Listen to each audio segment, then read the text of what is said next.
예, 할렐루야. 예, 3일 동안도 평안하셨죠?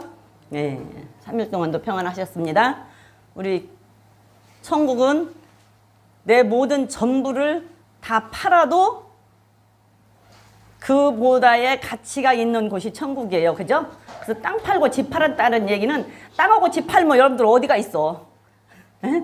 땅 팔고 집 팔면 어디가 있냐고. 아무 갈 곳이 없어, 갈 곳이. 예, 그래서 천국은 내 전부를 다 걸어야 가는 곳이에요.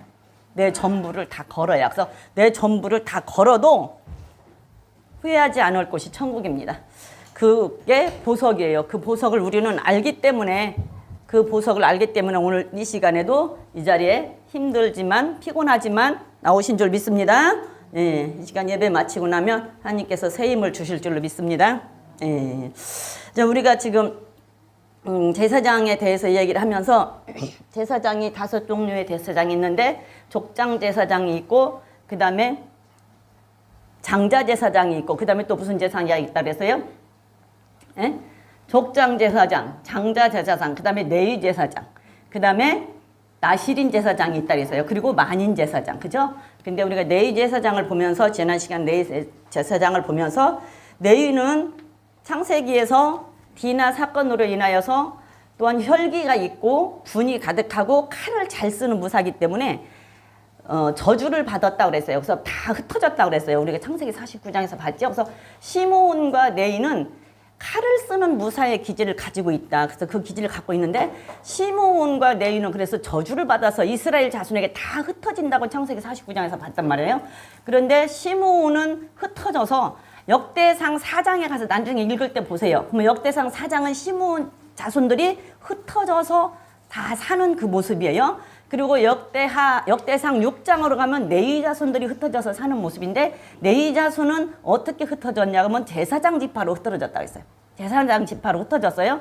제사장 지파로 흩어졌다고 해서 제사장 지파로 흩어져서 제사장 지파로 흩어지고 제사장이 된 원인이 출애굽기 32장에서 원인이라고 그랬어요.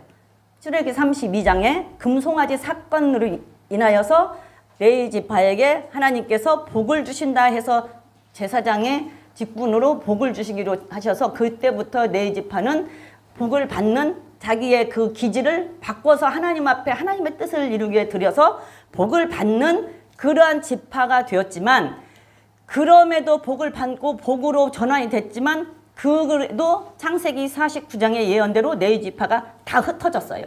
어떻게 흩어졌냐라는 것을 지난 시간에 안 보고 그냥 넘어가려고 했는데 보고 넘어가야 될 것 같아서 그냥 좀 더 보려고 그래요. 민수기 35장입니다.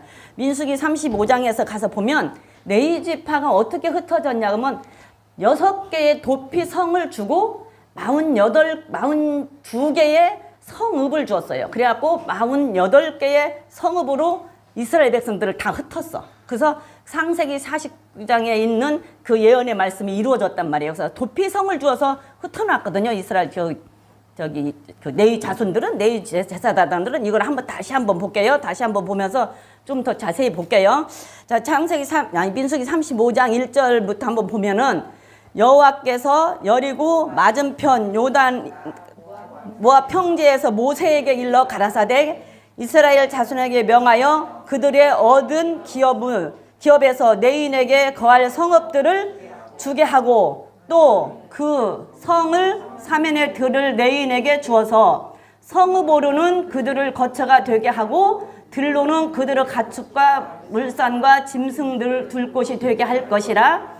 너희가 내인에게 줄 성읍들의 성은 성벽에서부터 밖으로 사면 2000규빗이라. 성을 중앙에 두고 성 밖 동편으로 2000규빗, 남편으로 2000규빗, 서편으로 2000규빗, 북편으로 2000규빗을 측량할지니 이는 그들의 성읍들이며. 이제 그래서 여기까지만 볼게요. 그러면은 내위 자손들이 흩어졌는데 6개의 도피 성과 성읍을 주어서 이들이 살게 하라고 그랬는데 지금 모세한테 이 얘기를 해서 이렇게 주라고 했는데 이 34장에서 보면 34장은 이제 인구조사를 하고 그들이 이렇게 다 그 성을 분배해서 갖는 게 34장의 내용이에요. 나중에 보세요. 그렇게 보면. 그런데 여기서 이렇게 해서 가뒀는데 내인에게 성읍이 되고 사면으로 2000규빗을 주라고 하면 성읍을 사면으로 2000규빗 성벽에서부터 그러면은 뺑 둘러서 한 1km 안에 성읍들을 주라는 얘기예요. 각 성읍마다 42개의 성읍을 준대. 그 성읍을 뺑 둘러서 동서남북으로 둘러서 1km씩을 들을 레위인에게 주래요. 레위인에게 줘서 레위인들이 거기서 말하자면 살게 하래요. 그런데 우리가 그 전에 배운 것은 레위기나 민수기에서 볼 때 레위인에게 기업이 있어요, 없어요? 없죠. 레위인에게는 기업을 안 줬어요. 농사질 땅을 안 줬단 말이에요. 그죠? 12지파에게 주고 레위인에게는 안 줬어. 왜 레위인에게는 안 줬냐면 레위인은 오직 할 일이 제사장의 일로 지금으로 말하면 목사님들의 일만 하고 하나님의 일만 하고 살아야 되는 거예요. 근데 하나님의 일만 하고 하나님께서 주시는 것만 먹고 살아야 되는데 우리 그들은 다 아는 거잖아요. 근데 그들에게 농사질 밭을 주고 논을 주고 그들에게 뭔 장사할 가게를 주면 하나님의 일을 하기보다는 돈을 벌어서 논 조금 하나라도 더 사서 늘려야 되고 밭 하나라도 더 사서 늘려야 되는데 온 정신을 쏟을 거 아니에요. 그러니까서는 하나님께서 일체 그들에게는 주지 말고 그저 그들은 내가 책임지고 내가 주는 것은 나한테 이스라엘 백성들이 나한테 돌리는 모든 것은 다 내가 그들에게 줄 것이다. 그러니까 그들은 아무것도 땅 주지 말고 내가 주는 것만 먹고 사는 게 오직 내 하는 일, 성막에서 하는 일, 제사 드리는 일, 분향단에서 기도하는 일, 말씀 율법 가르치는 일에 전념하고 다른 것은 아무것도 못하게 했단 말이에요. 그래서 땅을 주지 말라 그랬어요. 근데 내가 이제 왜 좀 여기서 다시 본다고 하냐면 여러분들은 안 궁금했는지 모르는데 지난 시간에는 보려다가 안 봤는데 왜 여기서 땅을 주지 말라는데 여기서 왜 땅을 주라고 할까 이게 궁금하지 않아요? 여기 읽으면서? 아무 생각이 없이 그냥 뭐 여기는 여기고 거기는 거기야? 거기서 주지 말라고 한 건 주지 말라고 한 것이고 여기서 주라고 한 것은 주라고 한 것이고 그냥 넘어가요? 궁금증이 없어요? 나는 궁금증이 있어요. 궁금증이 있어서 한번 딱 가서 꽂히면 그게 궁금해서 못 견딘다니까. 그러니까 이게 왜 주지 말라고 싶은 어디서는 해서 우리가 지금까지 주지 말라고 하는 걸 모든 걸 다 알고 있는데 왜 또 성읍을 46개 성읍을 주라고 하면 흩어졌다 해서 주라고 하면 주지 말라고 하고 왜 주라고 그래? 그럼 어느 장단에 춤춰야 돼? 어떻게 믿어야 돼? 어디를 믿어야 돼? 나는 그게 궁금해. 근데 나는 그게 궁금하고 그걸 내가 알고 그냥 지난 시간에 불다 이제 여기 별 관계없어 안 넘어갈까 하고 안 봤는데 그게 나는 궁금한데 그게 내가 알면 여러분들은 안 궁금할까? 근데 나는 내가 궁금한 게 여러분들도 혹시 궁금할까 싶어서 알려줘야 돼. 그래서 다시 좀 더 보려고 그래요. 왜 여기서 주냐? 그러면 여기 보니까 3절에 그랬잖아요. 성읍으로는 그들의 거처가 되게 하고 이게 성벽에서부터 약 변방 1km 그 성읍으로는 그들의 거처가 되게 하고 그들로 그들의 가축과 그 거처가 되게 하는 그 근방에 이제 땅이 있잖아요. 땅이 있고 푸른 초장이 있잖아요. 거기는 그들의 가축과 물산과 짐승들을 둘 곳이 되게 할 것이라. 너희가 레위인에게 줄 성읍들의 성벽으로부터 밖으로 사면 2000규빗, 1km 사이를 주어서 그들에게 준 그들이 가지고 있는 짐승들을 거기서 거처할 수 있는 곳이 되게 해라 그랬단 말이에요. 그러면 그게 무슨 말이냐면 레위인들에게 11조를 해요 안 해요? 아니 11조는 하나님 앞에 하는 거지. 하나님 앞에 이스라엘 백성들이 11조를 해요 안 해요? 하죠. 그러면 하나님께서 11조 한 거 누구한테 준다 그랬어요? 레위인에게 준다 그랬단 말이에요. 레위인에게 준다 그랬어요. 그러면 레위인들은 근데 11조가 뭐 우리 지금 하는 돈만 하는 게 아니잖아. 그 당시에는 처음 난 것은 가축이든 뭐 사람이든 다시 보니까 민수기 다시 보니까 18장에 가서 보니까 사람도 11조를 해요. 사람도 민수기 18장으로 한번 가서 볼게요. 민수기 18장도 사람도 11조를 해야 사람도 드려 사람도 하나님 앞에. 그러니까 장자 제사장으로 장자를 첫 태생은 전부 내 것이 되게 하라 그랬잖아요. 근데 레위인으로 바뀌면서 첫 태생을 대신하겠다고 그랬잖아요. 근데 민수기 18장을 가서 한번 보면 자, 민수기 18장 한번 볼게요. 민수기 18장을 보면 어디서부터 봐야 되냐? 여기는 이제 제사장들이 할 일이기 때문에 다 보지는 않을게요. 다 보지는 않고 11조 하는 것만 볼 거예요. 네, 12절부터 볼게요. 12절부터 보면 하나님 앞에 드리는 11조거든요. 자, 그들이 여호와께 드리는 첫 소산 곧 제일 좋은 기름과 제일 좋은 포도주와 곡식을 내게 주었은즉 그들이 여호와께 드리는 그 땅에 처음 익은 모든 열매는 내 것이니 내 집에 정결한 자마다 먹을 것이라. 이스라엘 중에서 특별히 드린 모든 것은 내 것이 되리라. 여호와께 드리는 모든 생물에 처음 나는 것은 사람이나 짐승이나 다 내 것이로되 사람의 처음 난 것인 반드시 대속할 것이요 부정한 짐승의 처음 난 것도 대속할 것이라. 아이고, 나 이쪽 왼쪽 다리가 시려. 이 바람 때문에. 여기 바람이 나니까 막 시려서 애리네. 여기서 보면은 처음 난 소산 곡식, 기름, 포도주. 곡식, 기름, 포도주는 이스라엘의 3대 특산품이래요. 그게 그 처음 난 것을 다 드리잖아요. 하나님 앞에 맞으면 11조로 드려요. 이들이 11조로 드리고 그 다음에 그들에게 여호와께 드린 땅에 그 드린 것은 정결한 자가 먹는다는 게 네이 지파가 먹게. 야, 우리 이제 저기서부터 딱 읽어보면 네이 지파에 대한 하는 얘기예요. 제사장들에 대해서. 그럴 것이고 14절 보니까 이스라엘 중에서 특별히 드리는 모든 것은 하나님 것이래요. 그 다음에 여호와께 드리는 모든 생물. 생물은 뭐예요? 살아있는 것들이잖아요. 살아있는 짐승들, 가축. 그 다음에 요거 사람도 드리잖아요. 사람도. 그 다음에 짐승이나 다 내 것이로되 처음 난 것은 반드시 대속할 것이요. 그래서 사람의 처음 난 것은 반드시 대속해라. 그 말이 나와요. 기억해 두세요.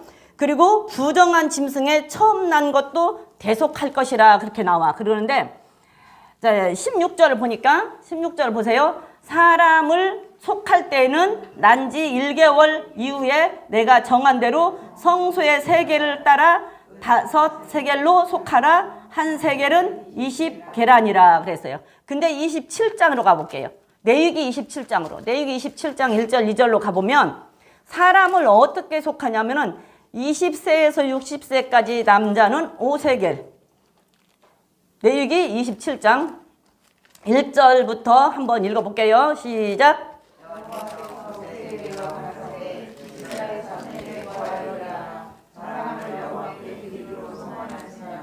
너는 그 값을 정할지니 너의 정한 값은 20세, 60세까지 남자이면 성소의 세겔대로 은 50세겔로 여자이면 그 값을 30세겔로 온 게 20세에서 60세까지 남자는 50세겔, 여자는 30세겔로 속하래요. 그러니까 사람을 다 내 자손한테 다 갖다 줄 수는 이스라엘 전 백성이 내 아들이다고 딸이다고 다 갖다 이스라엘 백성 내 자손한테 다 갖다 줄 수는 없잖아요. 이게 돈으로 바꿔서 속하라는 게 돈으로 바꿔서 주라는 얘기예요. 하나님 앞에 드릴 때 돈으로 바꿔서 주라는 게 사람들 다 갖다 놓으면 어떻게 하겠어? 이게 돈으로 바꾸래요. 사람도. 그러니까 사람도 심을줄해서 내 자손에게 돈으로 바꿔서 주는 거예요. 이게 이제 이 제사장이 할 일에 대해서 공부를 하면 18장을 공부를 다시 하는데 여기는 그게 아니니까 그냥 11조만 얘기를 하면 그렇게 해서 드리래요. 그러면 사람을 드렸을 때는 사람을 돈으로 바꿔서 돈으로 계산해서 하나님 앞에 드리는 거야. 그러면 그것도 내 자손에게 주는 거예요. 또 짐승도 아까 출애굽기 아까 거기서 뭐라 그랬어요? 민수기에서 짐승도 부정한 것은 대속하라 그랬잖아요. 18장에서 부정한 것은 대속하라 그랬는데 부정한 것은 대속하라. 출애굽기로 가보면 민수기 18장에서 부정한 것은 대속하라 그랬어요. 부정한 것. 근데 부정한 짐승은 뭐냐면 이스라엘 백성들은 부정한 것, 정한 것이 있잖아요. 뭐 쪽이 뭐 갈라지고 안 갈라지고 그다음에 비늘이 있고 없고 뭐 이런 거 뭐 날고 안 날고 뭐 이런 거에 대한 부정한 짐승들이 있잖아. 근데 그 부정한 짐승들은 이스라엘 백성들은 저기 하는데 그거를 갖다가 하나님 앞에 부정한 짐승으로 드릴 수가 없잖아요. 그리고 그 부정한 것을 하나님 앞에 드릴 수가 없어. 하나님 것은 부정한 것은 안 받으니까. 그러니까 부정한 것이라고 하면 왜 나귀 같은 거나 이렇게 쪽이 갈라지지 않은 거, 뭐 되새김질하지 않는 거 이런 것들은 그런 짐승들을 부정한 것이라고 한다. 근데 그런 짐승들은 어떻게 하냐 그러고 보니까 출애굽기 13장으로 가보면 13장 13절에 보면은 양 같은 걸로 바꾸래요. 출애굽기 13장 나귀의 첫 새끼는 다 어린 양으로 대속할 것이요 그렇게 하려면 그 목을 그렇지 아니하면 그 목을 꺾을 것이며 너희 아들 중 모든 장자된 자는 다 대속할지니라. 그래서 처음 장자된 자는 하나님 앞에 드려진 것이기 때문에 돈으로 50세겔, 남자는, 여자는 30세겔. 그 다음에 짐승, 부정한 짐승, 나귀 같은 것은 부정한 짐승으로 하나님이 받지 않는 것은 양으로. 양은 하나님께 제물로 받는 것이잖아요. 그러니까 양으로 바꿔서 드리래요. 그러니까 그런 것들을 이스라엘 백성들한테 11조를 하잖아요. 11조를 하나님 앞에 들어온 것은 다 이스라엘 레위 자손 맞으면 제사장들을 주는 거예요. 그러니까 지금 18장을 쭉 보면 안 주는 것은 뭐만 안 주냐면 번제물만 못 줘요. 왜? 번제물은 홀라당 다 태우는 거잖아. 번제물은 홀라당 다 태우는 것이기 때문에 번제물만 못 주고 나머지는 다 이스라엘 레위 자손들이 가져가요. 그래서 그런 11조를 받는데 그런 11조를 다 받으면 이스라엘 레위 자손들이 그걸 어떻게 머리에 이고 있어? 어떻게 이고 있어요? 그걸 다 받아서 어떻게 하냐고. 그리고 또 레위 자손이 민수기 28장에 가서 보면 레위 제사장들도 아침 상번제와 저녁 소제를 드리잖아요. 그럼 아침 상번제 저녁 소제 드릴 때 짐승 잡아요 안 잡아요? 잡잖아요. 그러면 백성들이 죄를 져서 끌고 올 때는 백성들이 죄를 져서 끌고 온 걸로 잡아서 드리지만 당신들이 아침 상번제와 저녁 소제를 드릴 때는 당신들이 갖고 있어야 그걸 드릴 거 아니야. 아침에 저녁으로 한 번씩 드리는데. 그러니까 그런 짐승들도 많이 있을 거 아니에요. 생각을 해봐. 아침 하나 저녁 하나 두 마리면은 1년에 막 1년 하면 몇 마리예요. 엄청 많지. 365일이면은 몇 개요? 730개인가? 365개, 730개인가? 네, 730개. 뭐가요? 짐승이. 제사장들이 상번제 드리려고 갖고 있는 짐승만 해도 한 사람 앞에 730마리씩 갖고 있으면 그걸 다 어디다 길러겠어요? 어떻게 들고 있냐고. 그러니까 그런 성읍을 그런 것들이 길러져서 그런 것들이 있을 수 있는 거처로 그 42개의 성읍을 준 거예요. 그래서 거기서 말하자면 그것들을 길러서 살 수 있게끔 그들에게 성읍을 주라고 한 거예요. 민수기 레위 자손에게 민수기 35장에서 그렇게 해서 그들에게 성읍을 주어서 그들을 길르는데 다시 본문으로 한번 가볼게요. 본문으로 가보면 6절에 보면 너희가 본문 35장 6절입니다. 너희가 레위인에게 줄 성읍은 살인자로 피케할 도피성은 6성읍이요 그의 42성읍이라 너희가 레위인에게 모든 48성읍을 주고 그들도 함께 주되 이스라엘 자손의 산업에서 레위인에게 너희가 성읍을 줄 때에 많이 얻은 자에게서는 많이 취하고 적게 얻은 자에게서는 적게 취하여 줄 것이라 각기 얻은 산업을 따라서 그 성읍들을 레위인에게 줄지니라 그랬어요. 그러면 이스라엘 지파가 몇 지파예요? 레위 빼고 12지파. 그럼 12지파에서 48성읍을 만들려면 몇 개씩 줘야, 46성읍인가? 만들려면 몇 개씩 줘야 돼요?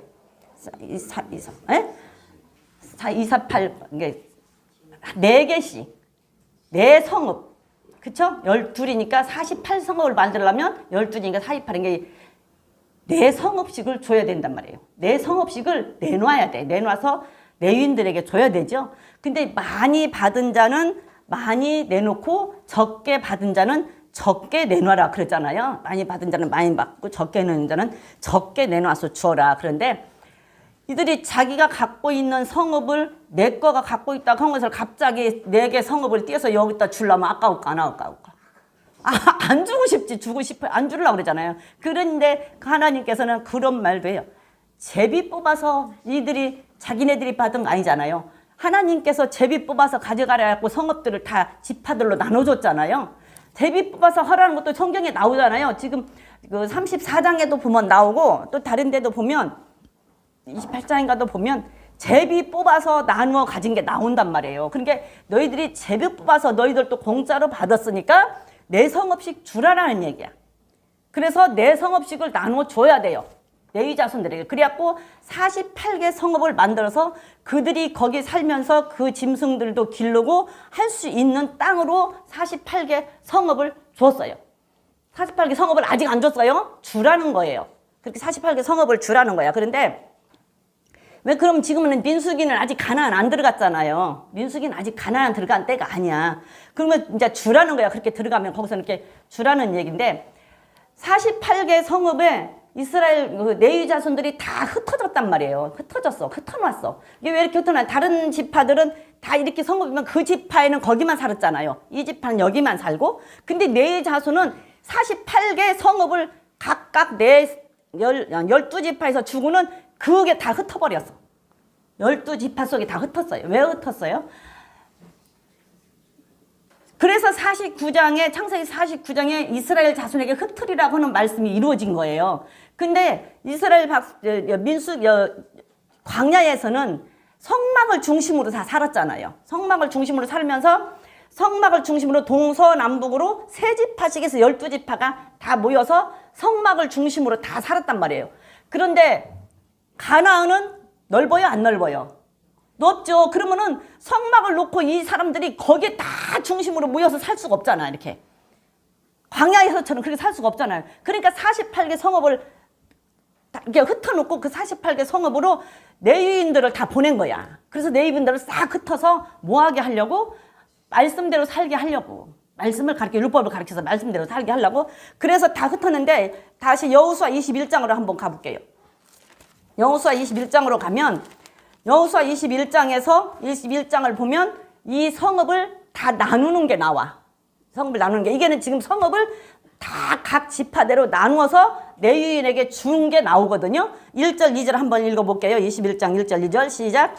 레위 사람이 족장이 제사장 엘라살과 눈의 아들 여호수아와 이스라엘 자손의 지파 족장들에게 나와 가나안 땅 실로에서 그들에게 말하여 가로되 여호와께서 모세로 명하사 우리의 거할 성읍들과 우리의 가축 먹일 그들을 우리에게 주라 하셨나이다 그랬어요. 그러니까 3절에 이스라엘 자손이 여호와의 땅을 따라 자기의 기업에서 이 아래 성읍들과 그들을 레위 사람에게 주니라 그랬습니다. 아까 민수기에서 모세가 어떻게 했어요? 주라 그랬죠. 그러니까 그 말을 지금 레위 사람이 나와서 그 12지파 족장들에게 그리고 여호수아가 이제 여기 여호수아가 이제 끌고 이제 가나안을 들었잖아요. 그러니까 여호수아에게 지금 이 얘기를 하는 거예요. 우리 모세 선생님이 모세 제사장님이 우리에게 주라고 했다. 그러니까 달라. 그렇게 얘기를 해요. 그러니까 이스라엘 자손들이 자기 저기에 따라서 줬어요. 이게 지금 여기는 다 몇 성읍을 준 게 나와. 그러니까 여러분들이 읽으면서 보세요. 그런데 여기를 쭉 보면 다 4성읍씩을 줬어요.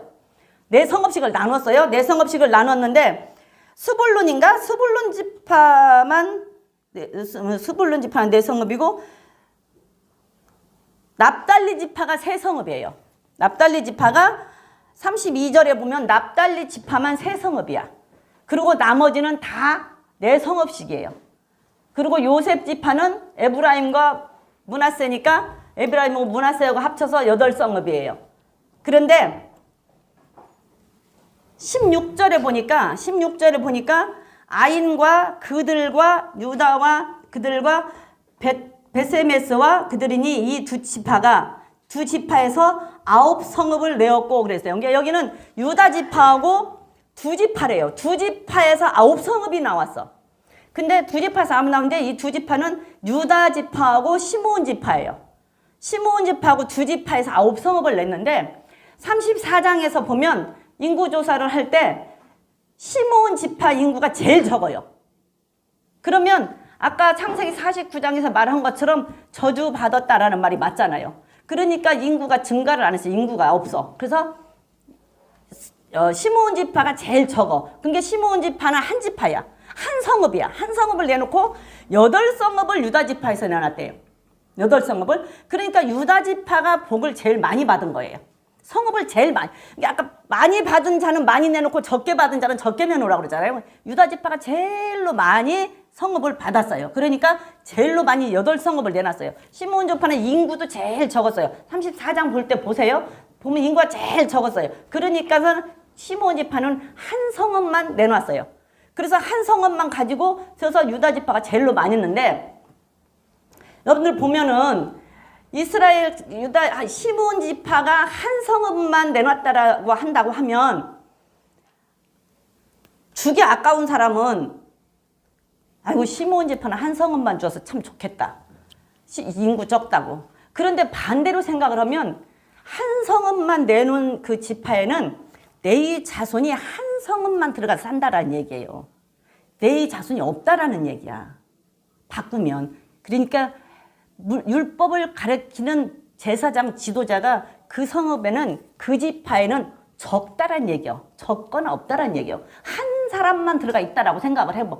그러면 그 지파 속에 한 사람이 들어가서 예를 들어서 한 사람이 들어가서 가르친다고 하면 어떻게 다 가르치겠어요? 다 가르치기가 힘들지. 유다 지파에는 사람 수로 따진다고 하면 사람 수는 아니에요. 8지파가 들어가는 8성읍이 들어가는 건데 8명이 들어가서 유다 지파를 가르친다고 생각해봐요. 그러면 그를 위해서 기도해주고 그를 위해서 말씀을 가르쳐주고 그를 위해서 예배를 제사를 드려주고 하는 제사장이 많다는 얘기잖아요. 그러면 그를 위해서 복을 빌어주는 제사장이 많다는 얘기가 되는 거예요. 시므온 지파는 그를 위해서 복을 빌어주는 제사장이 적다라는 얘기가 되는 거예요. 그게 바꾸면 그렇게 되는 거야. 바꾸면. 그래서 유다 지파가 제일 복을 많이 받았는데 재밌는 거는 유다 지파가 창세기 49장으로 가서 보면 창세기 49장에 가서 유다 지파를 예언할 때 유다 지파는요 복을 받아갖고 옷을 포도주로 빤대요. 창세기 49장 가서 한번 읽어볼래요? 옷을 포도주로 빤대. 여러분들 옷 포도주로 빠르면 입을 수 있어요? 예? 예? 입겠어요? 난 그래서 도대체 옷을 포도주로 빠르면 어떻게 입어? 끈적거려서. 끈적거리고 단내가 나서 여름 같은 때는 온갖 벌레들이 다 달라들 것이고 그렇잖아요? 온갖 벌레들이 다 달라들 것이고 자 10절 11절 한번 11절부터 11절부터 보면은 자 그의 나귀를 포도나무에 매며 그 암나귀 새끼를 아름다운 포도나무에 맬 것이며 그 옷을 포도주에 빨며 그 복장을 포도즙에 빨리로다. 그랬어요. 포도주에 빨고 포도즙에 빤대요. 그러면 입을 수 있겠냐고. 입을 수 있겠어요? 끈적거리지, 단내 나지, 온갖 벌레들은 다 달라들겠지. 옷도 포도주에다 빨아놓으면 그게 때가 졌을까 안 졌을까? 도대체 이게 포도주에 빨면 입을 수 있을까? 이게 무슨 말일 것 같아요? 에? 유다 지파가 제일 복을 많이 받았다 그랬어요. 유다 지파가 제일 복을 받아 포도즙에 빤대. 그러니까 나는 그래서 이놈 옷을 포도즙에 빨 처음에 내가 이럴 때는 옷을 포도즙에 빨면 도대체가 이놈 옷을 어떻게 입냐. 나는 도대체가 못 입겠다. 이게 어떻게 복이지 이랬어요. 이게 어떻게 복이지 이랬는데 포도주는 세상으로는 뭘 상징한다고 그랬어요? 영적으로는 예수님의 피를 상징하는데 세상으로는 뭘 상징했느냐고 포도주가. 에? 포도주가 약재로. 우리 이희재 권사님이 왜 몰라? 다른 목사님이 하는 얘기는 잘 듣더만 내가 하는 얘기는 안 듣는구만. 포도주는 영적으로는 예수님의 피인데 세상적으로는 즐거움과 희락이라고 그랬잖아요. 기쁨. 포도주는 세상적으로는 즐거움과 희락과 기쁨이고 영적으로는 예수님의 피를 상징을 한단 말이에요. 그리고 옷은 우리가 계시록 19장에서 보면 세마포는 성도의 옳은 행실이라 그랬잖아요. 그래서 성경에서 옷은 삶을 가리켜 내가 살아가는 삶을 가리키고 포도주는 기쁨과 희락과 즐거움을 가리키니까 내 삶이 기쁨과 즐거움에 젖어 있다라는 얘기요. 그러면 얼마나 좋아요? 여러분들 삶이 근심이 없이 기쁨과 즐거움으로 항상 넘친다고 하면 그보다 더 이상의 복이 있어요? 유다 지파가 그런 복을 받았다니까? 그러니까 복을 제일 많이 받아서 8성읍이나 내놨으면 내놓은 것이 8성읍이면 얼마나 많은 복을 받았겠어요. 그리고 포도주로 옷을 빤다는 얘기는 그 유다 지파의 삶은 기쁨과 즐거움이 항상 그 삶 속에 넘쳐서 근심이 없다라는 얘기예요. 잠언서에서 보니까 오면서 읽으면서 봤더니 잠언서에 보니까 여호와께서 복을 주시면 근심이 없다 그러잖아요. 그죠? 잠언서에서 10장에서 보니까 여호와에서 복을 주시면 근심이 없대요.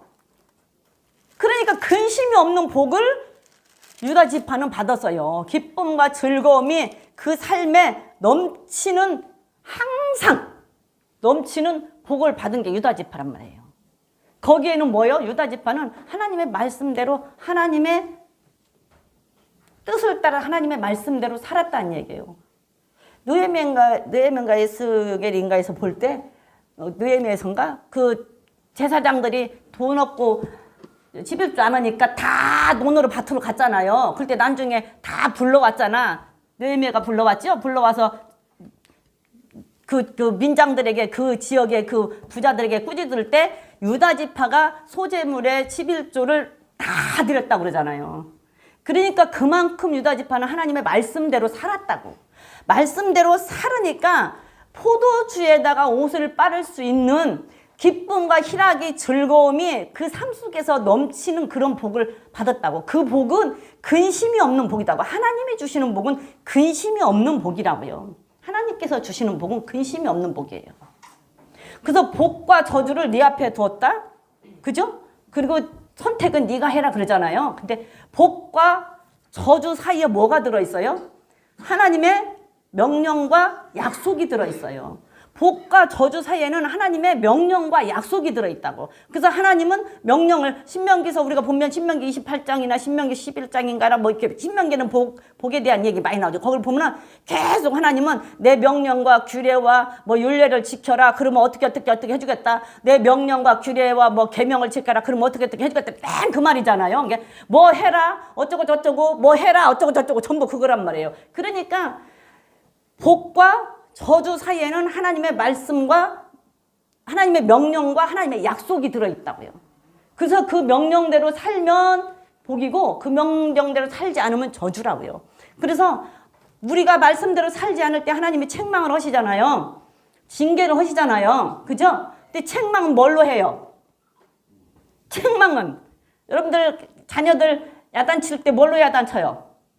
그렇죠. 말로 야단치죠. 그러니까 책망은 말로 하는 거예요. 책망은 말로 하는 게 야단이에요. 그러니까 우리가 말씀을 읽을 때, 말씀을 들을 때 나에게 꽂히는 게 있다고 한다면, 나에게 찔리는 게 있다고 하면, 아, 하나님이 지금 나한테 내가 뭘 돌아보라고, 내가 뭘 잘못해서 나한테 책망을 하는구나라고 생각을 하고 그때 고치면 그걸로 끝나.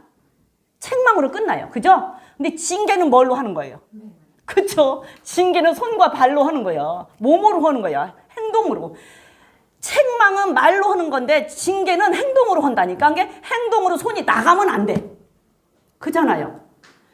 책망을 할 때, 내가 말씀을 들을 때, 말씀을 읽을 때 나한테 부딪히는 게 있으면, 아, 왜 여기에서 내가 부딪히지라고 생각하고 돌이키면 그걸로 끝나는데, 그거를 안 돌이키고 넘어가잖아. 그러면 나중에는 행동이 나와.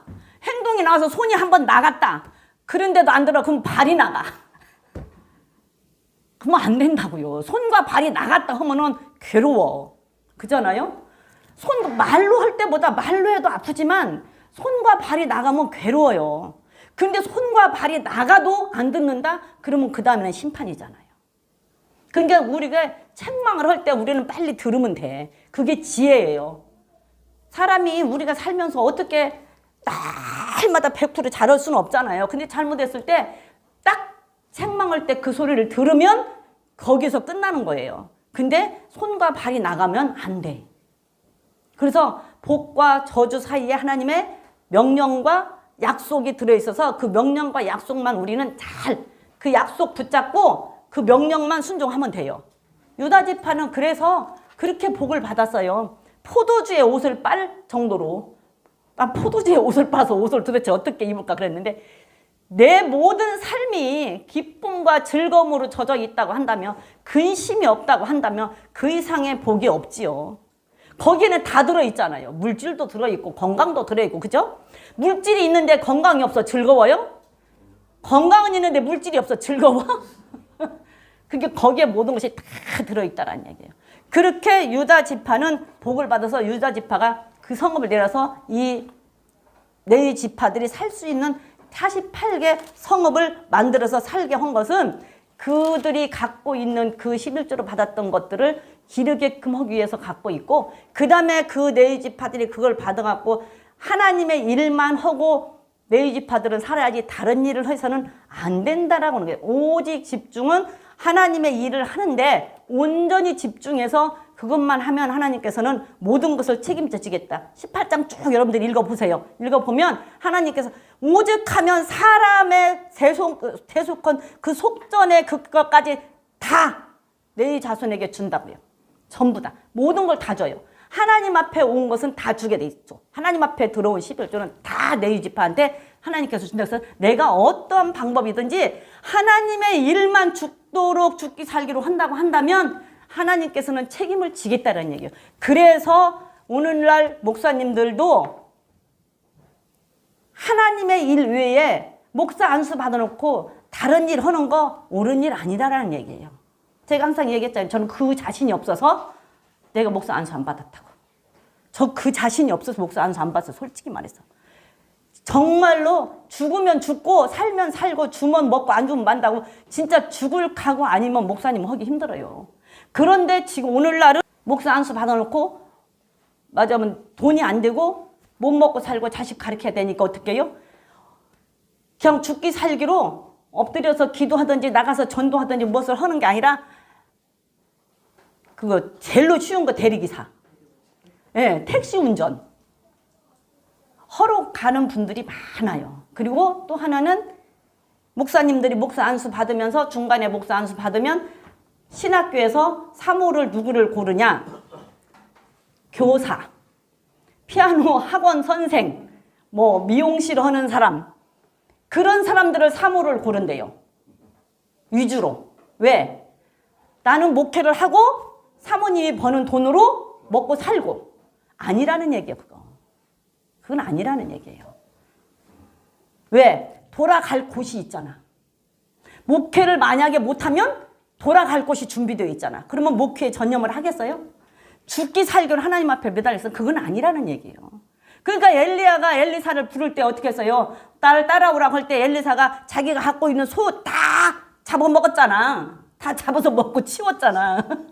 그리고 그냥 엘리사 따라갔잖아요. 돌아갈 곳이 없어. 돌아갈 곳이. 그러니까 죽기 살기로 죽을 때까지 엘리야 죽을 때까지 어떻게 했어요? 죽기 살기로 엘리야만 쫓아갔잖아요. 나는 그냥 죽기 살기로 쫓아간다. 그리고 나중에 가다 도대체 내가 너한테 뭐 해주기를 원하냐는 게 당신이 갖고 있는 성령의 그 영감 나한테 갑절로 달라. 어이없는 얘기잖아. 갑절로 달라. 근데 주었잖아요. 진짜로. 그래서 그 갑절의 영감으로 엘리사가 많은 일을 하잖아요. 그래서 안 된다는 얘기예요. 원칙적으로 안 된다는 얘기예요. 근데 지금은 그런 사람들이 많아서 돌아갈 곳을 예비해놓고 한다는 얘기예요. 근데 제사장의 직분은 그게 아니라는 얘기예요. 성경에서는. 그래서 모든 것을 하나님께서는 너에게 주어서 내가 너의 모든 것은 책임을 지겠다라는 얘기예요. 내 일만 하면. 그래서 내 제사장들은 오늘날 목사님들은 그저 하나님의 일만 하는 게 원칙이에요. 투잡하는 게 아니고. 근데 그렇게 해서 돌아갈 곳을 준비해놓고 하는 목회자들이 많고 실질적으로 신학교에서 그렇게 사모를 고른대. 나 그 소리 듣고 어이없더라고. 진짜로. 그런 사람들을 고른대요. 그래서 목회하시는 목사님들, 사모님 중에 진짜 선생님들 많아요. 선생님들 많아. 조금 웬만큼 좀 나간다 하는 교회는 선생님들, 사모님들 많이 있어요. 알게 모르게 많이 있습니다. 그래서 다시 본문으로 가면 민수기 35장 8절에 가면 많이 얻은 자에게는 많이 취하고 적게 얻은 자에게는 적게 줄 것이라. 각기 얻은 산업을 따라 그 성업들을 내인에게 줄 것이니라. 그래서 아까 말한 것처럼 많이 받았기 때문에 유다 지파가 많이 내놨어요. 그러면 우리 성도들의 삶도 마찬가지예요. 성도들의 삶도 내가 은혜를 많이 받았으면 받은 만큼, 내가 복을 많이 받았으면 받은 만큼이에요. 그래서 내가 복을 많이 받은 사람은 많이 하고 복을 적게 받은 사람은 적게 하는 게 맞아. 그죠? 그래서 시므인 지파는 하나만 내놨고 유다 지파는 8성읍을 내놨잖아요. 그럼 반대로 유다 지파의 성읍에는 레위인들이 많이 들어가서 살면서 계속 유다 지파를 위해서 복을 빌고 계속 유다 지파를 위해서 말씀대로 율법으로 살 수 있는 길을 가르치고 계속 그들을 위해서 기도해주고 그렇게 하면 유다 지파는 어떻게 하겠어요? 말씀대로 또 살고 또 제사장들이 기도해주고 말씀대로 또 살고 그러면 계속 거기는 복을 받겠죠. 근데 시므온 지파에는 제사장이 하나만 들어가서 살면서 말씀을 가르치면 그런 걸 다 못 가르치잖아. 그들을 위해서 기도해줘도 그 한 사람뿐이 없잖아. 그럼 계속 그 사람은 그 자리에서 맴도는 거예요. 그러니까 교회에서도 그러면 나는 복을 조금만 받았은 게 나는 헌금 조금 하는 게 맞아. 맞아요. 복을 조금 받으면 헌금 조금 하는 게 맞아. 그런데 나는 조금 하고 안 해도 괜찮아. 그건 아니라는 얘기요. 안 해도 괜찮아. 그리고 나는 조금 해도 괜찮아. 그리고 하면 그 사람은 계속 복음만 한다는 얘기야. 그죠? 계속. 많이 받은 사람은 많이 받을 짓을 말씀, 복과 저주를 네 앞에 두었다. 거기에는 하나님의 명령과 약속이 있다. 그 약속대로 그 사람은 살아서 계속 또 복을 받고 또 복을 받고 또 복을 받는 거야. 근데 아닌 사람은 그냥 그대로 살아서 또 계속 그대로인 게 거기서만 있다는 얘기예요. 그죠? 그래서 우리는 뭐라고 해도 그냥 말씀대로 순종하고 살면 복이에요. 근데 말씀대로 순종하지 않으면 거기에는 저주가 따라올 수밖에, 책망이 따라올 수밖에 없다는 얘기예요. 책망이 따라올 수밖에 없어요. 그런데 내가 말씀대로 살아서 복을 받으면 좋은데 말씀대로 살지 않으면 나중에 말씀대로 살지 않고 책망을 해도 안 들어서 그 다음에 행동이 나가서 손이 나가고 발이 나간 다음에 그때 돌이키려고 하면 얼마나 많은 시간이 걸릴 것 같으세요? 한번 생각을 해보세요. 내가 그냥 바꿔서 내가 신앙생활을 잘 안 해서 하나님한테 책망을 듣는다라고 생각을 해보세요. 그러면 아유 나 시간이 없어. 바빠. 아니면 뭐 피곤하고 힘들어. 그래서 소홀히 했다고 치자고. 소홀히 했는데 하나님이 그러지 말아라. 그리고 계속 말씀으로 자꾸 가르쳐줘. 그런데도 안 들어. 그래서 계속 갔어. 그러니까 어느 날 가다 하나님이 한 대 손을 나갔어. 근데 손이 나갔을 때 들으면 좋은데 그것도 안 들어. 그럼 발이 나갔어. 그러면 그때 깨닫고 아 이제 내가 다시 잘해야지 하면은 그 시간을 되찾으려면 시간이 얼마나 걸리겠어요? 엄청 시간이 많이 걸려. 그죠? 나 시간이 없어서 그랬는데 그 시간이 이만큼 더 걸려. 나 피곤하고 힘들어서 그랬는데 맞으면 더 피곤하고 더 힘들어. 이만큼이. 그걸 아셔야 된다는 얘기요. 근데 지금 잘하면 하나님 새 힘을 주신다니까. 하나님은 자기 백성을 새 힘을 주시고 자기 백성들이 그렇게 힘들고 피곤하게 사는 것을 원치 않으세요. 그래서 새 힘을 주신다. 그러니까 내가 힘들어도 피곤해도 시간이 없어도 그만큼 하면 거기에 그만한 보상이 따라올 수밖에 없어요. 따라올 수밖에. 그래서 레위 자손들이 그렇게 12지파로 흩어져서 이렇게 흩어놓고 그 성읍을 찾아가서 살 수 있는 것은 레위 지파에게는 오직 주의 일만 하라라는 얘기예요. 33장 신명기 33장으로 한번 가서 볼게요. 신명기 33장 자 8절 9절 10절까지만 한번 볼게요.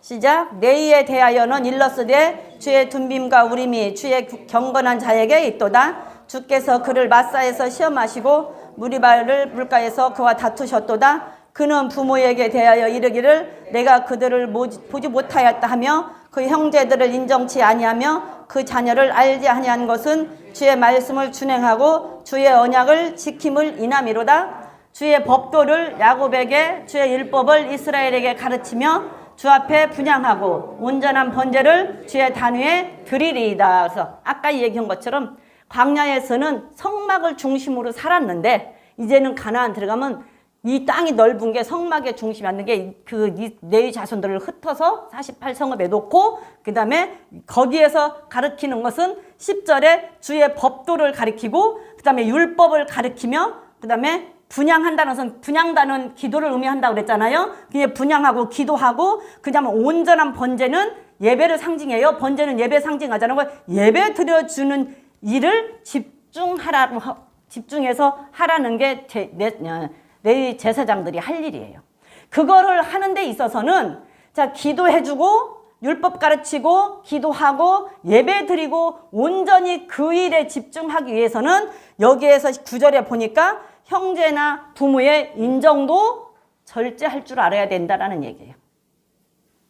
그 일을 하기 위해서는 말씀 가르치고 기도하고 예배 드리고 하는 일을 하기 하나님의 그 일을 하기 위해서는 형제나 부부의 그 인정도 절제할 줄 알아야 된다는 얘기예요. 거기에 방해되는 일이라고 한다면 이거는 절제할 줄 알아야 된다는 얘기죠. 그렇게 했을 때에 하나님께서 주신다는 복이 11절이에요. 여호와여 재산을 풍족케 하시고 그 손의 일을 받으소서. 그를 대적하여 일어나는 자와 미워하는 자의 허리를 꺾으사 다시 일어나지 못하게 하소서. 그래서 하나님께서 복을 주신대요. 그러니까 제사장들은 하나님의 일을 하고 복을 받아서 사는 게 원칙이에요. 하나님의 일을 하고 복을 받아서 사는 게 제사장들은 원칙이고 그 일을 감당할 때 하나님께서는 제사장들도 잘 살게 해주신다. 오직 성도들에게 말씀 연구하고 말씀 가르쳐서 말씀으로 은혜 끼쳐서 그들이 바로 살게만 가르치고 그들을 위해서 예배를 바로 드리게끔만 하고 그들을 위해서 기도하고 하는 일에 전념을 하면 하나님께서는 그 삶을 풍족하게 해서 그 목사님들도 잘 살게 해준. 목사님도 잘 살 수 있잖아요. 목사님이 꼭 못 살아야 되는 법 있어요? 나는 목사님도 잘 살아야 된다고 생각을 해요. 목사님도 벤츠 타야 된다고 생각하고 목사님도 막 35평짜리 막 저 아파트 좋은 데서 나는 살아야 된다고 생각을 해요. 안 그래요? 목사님도 살 수 있어요. 그렇게 살 수 있어. 그렇게 살아서 왜 그렇게 못 살아? 살아야지. 성도들에게 정말로 하나님께 목사님들은 성도들에게 말씀만 잘 가르치고 그들을 바로 길러서 하나님 앞에 바로만 드리면 하나님께서 그 삶을 책임져서 그렇게 살게 해 주신대잖아요. 대적에서 일어나는 자의 허리를 꺾어버린대잖아요. 그를 그렇게 하는 제사장을 대적하지 못하게 만든다는 얘기예요. 그 복을 하나님께서는 주신다는 얘기예요. 그래서 목사님, 제사장들은 정말로 온전히 할 일이 뭐냐? 말씀 가르치고 예배 드리고 기도해주는 일에만 전념하라는 얘기예요. 그 일을 하기 위해서는 부모와 형제 간의 인정도 절제할 줄 알아야 된다는 얘기예요. 그게 제사장들이 할 일이에요. 제사장들이 할 일. 그래서 레위 자손들은 48개 성읍으로 흩어졌지만 제사장으로 흩어져서 자기의 그 기질을 하나님 앞에 드렸더니 48개 성읍 제사장으로 흩어져서 하나님 앞에 복을 받는 자들로 바뀌었더라. 근데 시므온 지파는 그냥 그대로 창세기 49년 예언한 대로 정말로 저주를 받아서 제일로 복도 조금 받고 그다음에 인구도 제일 적고 그런 사람으로 남았다라는 얘기예요. 그러니까 내가 어떤 경우에도 나에게 달려있는 거죠. 이게 나에게 있는 것을 바꿔서 하나님 앞에 내 기질도 내 성격도 하나님 앞에 바꿔서 하나님의 일에 하나님의 뜻에 초점을 맞추면 복을 받는 사람이 될 수 있다라는 얘기예요. 예, 그래서 그 지난 시간에 한 게 그렇게 하다가 조사하다 보니까 네 지파의 인구 숫자가 적어서 제사장의 숫자가 적어서 어떻게 했다고 그랬어요? 나실인 제사장을 세웠다고 그랬어요. 그죠? 제사장의 숫자가 적어서 나실인 제사장을 세운 게 민수기 6장이에요. 민수기 6장 다시 한번 볼 거예요. 민수기 6장 다시 가서 보면 지난 시간에 우리가 읽기는 읽었어요. 그런데 한번 보면 민수기 6장에서 제 나실인으로 서원했던 사람들은 첫 번째로 뭐 먹지 말라? 첫 번째 뭐 먹지 말라? 나실인으로 구별한 사람은 첫 번째 자 3절에 포도주 먹지 말아라. 그쵸? 3절에 포도주 먹지 말아라 그래서요. 그 다음에 5절에는 머리에 삭도 대지 말아라. 머리 자르지 말아라. 그랬어요. 그 다음에 6절에 가서는 시체를 가까이 하지 말아라 그랬어요. 나실인에서 오는 게 이 나실인이라는 얘기는 구별하여 바쳐진 자라는 뜻이에요. 나지르라고 해서 히브리어로 나지르래요. 나지르 그 말을 그냥 그대로 나실인으로 옮겨와서 구별해서 바쳐진 자 그런 뜻이래요. 그래서 하나님 앞에 구별해서 내가 바쳤을 때는 드려졌을 때는 할 것이 있는데 세 가지가 있다. 포도주 먹지 마라. 머리에 자르지 마라. 그 다음에 시체 만지지 마라. 그죠? 근데 이 나실이는 서원은 누가 한다? 하나님이 부르기도 하고 부모가 하기도 하고 내가 하기도 한다 그랬어요. 그죠? 그래서 하나님이 부른 사람의 대표는 누구예요? 삼손. 그 다음에 부모가 한 사람의 대표는 우리 이 목사. 그쵸? 부모가 한 사람의 대표는 우리 이 목사님. 부모가 한 사람의 대표는 사무엘. 그쵸? 그 다음에 내가 하는 경우. 이렇게 해서 하는데 그 기간은 나시린은 평생 나시린이 있고 부분 나시린이 있어요. 그래서 평생 나시린은 내가 한번 서원을 하고 평생 동안 하는 거예요. 죽을 때까지. 죽을 때까지 내가 맞아면 은퇴를 해도 나시린으로 살아야 돼요. 그런가 하면은 어떤 경우에는 부분 나시린은 한 달에서 7년. 그 기간을 나시린으로 살아야 돼요. 나시린으로 그 기간을 살아야 되는데, 자, 첫 번째로 포도주 먹지 마라 할 때는 아까 얘기한 것처럼 포도주가 세상에서는 뭐라 그랬어요?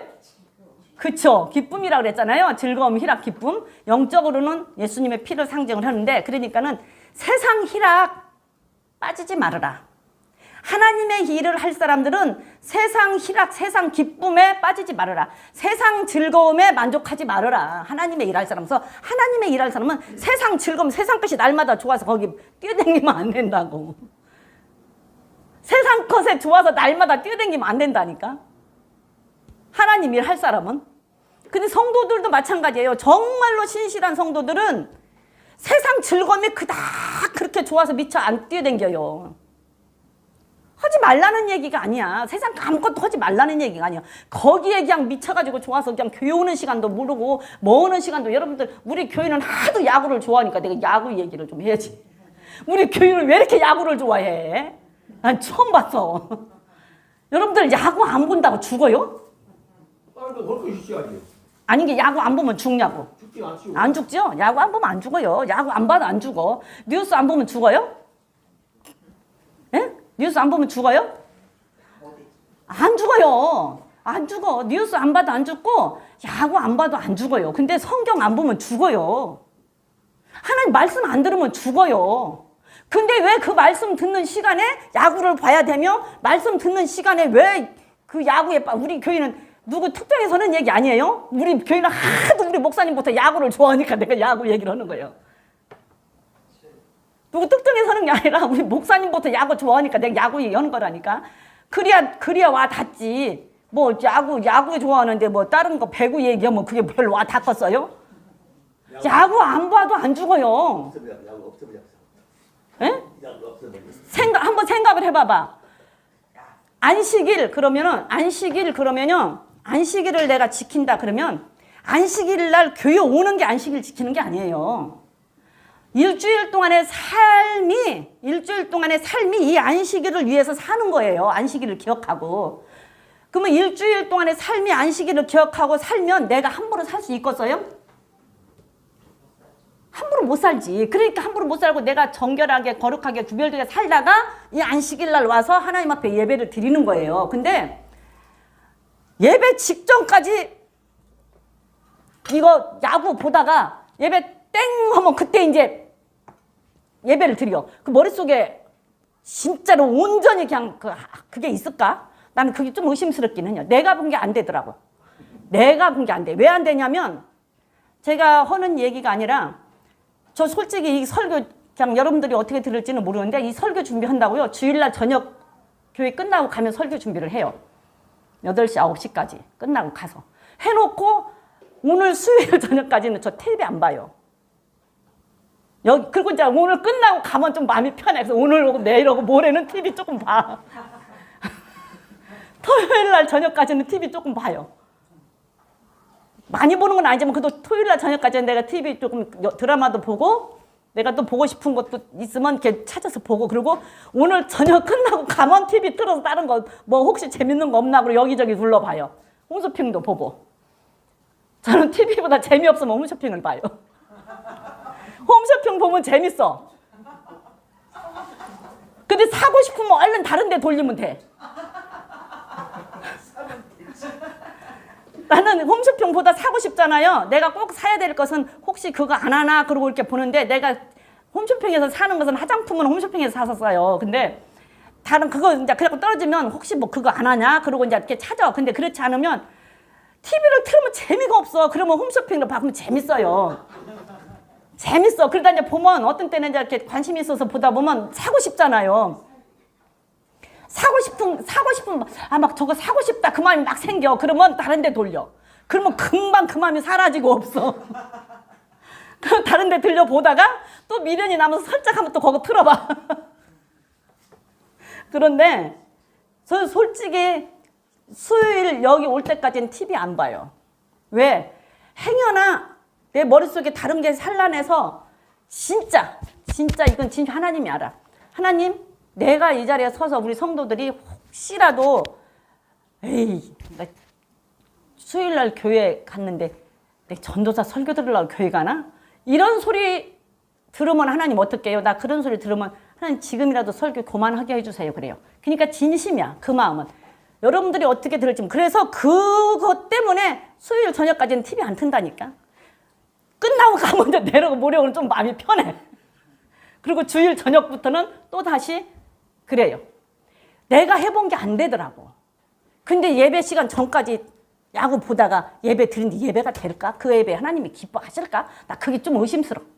내가 하나님이 아니라서. 그게 안식일이라니까. 나 어머니들이 지금 빠져나와서 뭔 얘기가 어머니들이 빠져나왔는지 모르겠네. 끝날 때가 다 됐어. 그래서 포도주는 세상의 기쁨과 희락이기 때문에 거기에 빠지지 말라라는 얘기예요. 거기에 빠지지 말고 하나님의 일을 하려면 정신 차려라. 왜? 포도주, 술 먹으면요 괜한 용기가 생기잖아요. 그쵸? 술 먹으면 괜한 용기가 생겨서 막 싸우기도 하고, 딴 때는 얌전하게 있던 사람이 술 먹으면 막 싸움도 하고, 누가 뭐라고 하면 누가 그러더라고. 술을 먹으면은 내가 이렇게 커 보이고 이 사람이 작아 보인대. 그래서 막 대든대. 그래갖고 얻어 터진다는 거야. 그래서 막 싸운대요. 내가 술을 먹으면 저 사람하고 내가 싸우면 이길 것 같으대. 그런 용기가 생긴대. 그래갖고 내가 이기지도 못하는데 막 대들었다가 그 사람한테 얻어 터져서 다친대요. 그렇게 술 먹으면 용기가 생긴대. 이게 분별력이 없어지는 거야.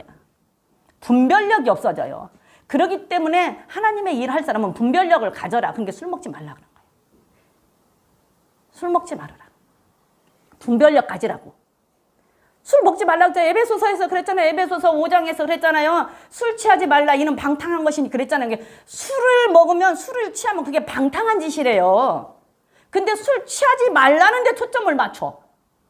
술을 먹으면 방탕한 것이라는데, 술을 취하면 방탕한 것이라는데 방탕은 빼고 술 취하지 말라는 데 초점을 맞춰서 술 취하지 말라고 그랬는데요. 그냥 뭐 회 먹으면서 그 소독되라고 한 잔 먹는 거 그거 정도는 괜찮지 않을까. 여름에 막 갈증 날 때 갈증 좀 해소라고 그거 한 잔 먹는 것은 괜찮지 않을까. 먹고 싶으니까 별걸 다 갖다 붙이는 거야. 근데 그냥 먹지 말라고 했으면 안 먹는 거예요. 잠언 23장에 쳐다보지도 말라고 했잖아. 포도주는 번쩍번쩍 해갖고 유리잔에 번쩍번쩍해서 잘 내려간다고 했잖아. 근데 그거 쳐다보지도 말라고 그랬잖아요. 그럼 쳐다보지 말라고 했으면 쳐다도 보지 말아야지. 왜 자꾸 먹을 요소를 갖다 붙이냐고. 술 먹어서 몸에 유익이 있어요? 술 안 먹어서 몸에 해가 있어요? 아무 술 먹는다고 몸에 유익이 없고 술 안 먹는다고 몸에 해가 없어요. 근데 왜 그걸 먹으려고 자꾸 거기다 갖다 먹을 요소를 갖다 붙이냐고. 먹을 요소를. 근데 분별력이 잃어버려지니까 먹지 말라라는 거예요. 분별력 잃어버리시니까. 우리가 잘 보는 것처럼 레위기 10장에서 나답과 아비후가 술 먹고 다른 불을 피웠어요. 분별력이 없으니까. 분별력이 없으니까. 술을 마시고 성소에 들어가야지 말라고 그랬는데 분별력이 없으니까 성소에 들어가서 지성소를 들어갔다고. 그래서 죽은 거 아니에요. 분별력이 없으니까. 술을 먹으면 분별력을 잃어버려요. 그러니까 술 먹지 말라는 거야. 그리고 술을 먹으면 세상 기쁨에 빠지니까 세상 기쁨에 빠져. 하나님의 일을 할 사람은 분별력을 가져야 되고 하나님의 일을 할 사람은 세상 기쁨, 세상 희락에 빠지면 안 된다. 그래서 나시리는 살 사람은, 제사장으로 살 사람은, 오늘날 목회자로 살 사람은, 그러면 우리는 제사장 아니에요? 우리 제사장이잖아요. 술을 먹으면 안 된다라는 얘기예요. 그냥 먹지 말라고 하면 말씀대로 복과 저주 네 앞에 두었다. 거기에는 하나님의 명령과 약속이 있다. 하지 말라고 한 것은 안 하면 되고 하라는 것은 하면 되는 거예요. 그리고 복과 저주로 갈리는 거예요. 다 같이 말씀 생각하시면서 기도하시겠습니다.